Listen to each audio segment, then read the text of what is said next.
നമസ്കാരം. സഹ്യ ന്യൂസിലേക്ക് സ്വാഗതം.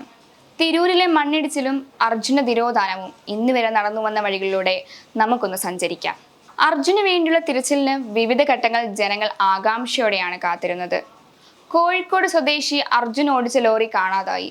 ജൂലൈ 19. 3 ദിവസമായിട്ടും തിരച്ചിൽ കാര്യക്ഷമമല്ലെന്ന് കുടുംബത്തിന്റെ പരാതി.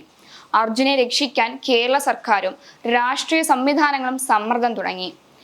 NDRFും SDRFും തിരച്ചിൽ തുടർന്നു. നാവികസേനയുടെ മുങ്ങൽ വിദഗ്ധരും തിരച്ചിലിൽ. ലോറി പുഴയിലില്ലെന്ന് പ്രാഥമിക നിഗമനം. ജൂലൈ 20. NIT സംഘത്തിന്റെ പെനിട്രേറ്റിംഗ് റഡാർ ഉപയോഗിച്ച് തിരച്ചിൽ തുടർന്നു. GPR സിഗ്നൽ ലഭിച്ച സ്ഥലത്തു നിന്ന് മണ്ണ് മാറ്റി തുടങ്ങി. ലോറി ഉണ്ടെന്ന് കരുതുന്ന സ്ഥലങ്ങൾ തിരിച്ചറിഞ്ഞു. ജൂലൈ 20 ശനിയാഴ്ച അർജുന്റെ അമ്മ ഷീലയുടെ പ്രതികരണം. സൈന്യത്തിന്റെ സേനം തേടിയെന്ന് കാർവാർ SP പറഞ്ഞു. ജൂലൈ 21. ഭൂരിഭാഗം മണ്ണു മാറ്റിയിട്ടും ലോറി കണ്ടെത്താനായില്ല. ഉച്ചയോടെ സൈന്യം അങ്കോലയിലേക്ക്. മുഖ്യമന്ത്രി സിദ്ധരാമയ്യയും സംഘവും ദുരന്ത സ്ഥലം സന്ദർശിക്കുന്നു. കരയിൽ ലോറിയില്ലെന്ന് കർണാടക റവന്യൂ മന്ത്രി സ്ഥിരീകരിച്ചു. ജൂലൈ 22. കൂടുതൽ തിരച്ചിൽ. പുതിയ സിഗ്നൽ കിട്ടിയ സ്ഥലത്തും ലോറിയില്ല.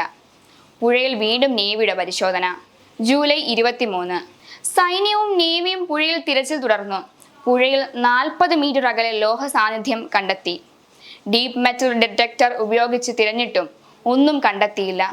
തിരച്ചിൽ തൃപ്തിയെന്ന് കുടുംബം. ജൂലൈ 24. പുഴയിൽ മാത്രമായി തിരച്ചിൽ. 12 മണിയുടെ സാനി എക്സ്കവേറ്റർ ഗംഗാവാലിയുടെ തീരത്തേക്ക്. നാവികസേന ലോറി കണ്ടെത്തിയ സ്ഥലം പുറത്തുവിടുന്നു. സോണാർ സാങ്കേതിക വിദ്യ ഉപയോഗിച്ചാണ് നാവികസേന സ്ഥലം കണ്ടെത്തിയത്.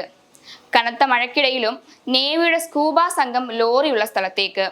ഗംഗാവാലി പുഴയിലെ കുത്തൊഴുക്കു കാരണം മുങ്ങൽ വിദഗ്ധർക്ക് ഇറങ്ങാനാകുന്നില്ല. ലോറി തലകീഴാണ് കിടക്കുന്നതെന്നും ഇനിയുള്ളത് നിർണായക മണിക്കൂറുകളാണെന്നും കാർവാർ SP പറഞ്ഞു.